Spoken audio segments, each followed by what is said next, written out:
Welcome to Pindar Poetry. We hope you learned something new. You start by matching foundational settings so nothing drifts. Set the project frame rate to the video's FPS and choose the audio sample rate that matches your files. Once done, import the video into Logic's movie track and drag the raw audio onto a new audio track. Make sure the timeline timecode aligns with the video head. This prevents timing discrepancies later and gives you a stable reference to perform precise syncing steps. You now align the audio precisely. Run smart tempo analysis or set it to adapt so Logic detects beats and transients. This helps when tempo varies. Next, identify a clean sync cue, like a clap or slate, then create a bar/beat marker at that frame. Using flex time or transient nudge, drag the audio clip until the transient lines up with the marker.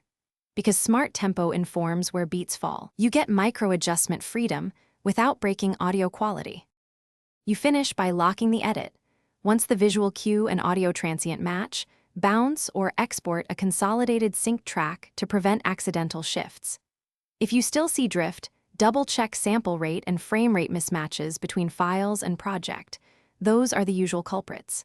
If needed, apply a small timecode offset or manual nudge in samples to correct subtle misalignment. Remember, consistent project settings and one.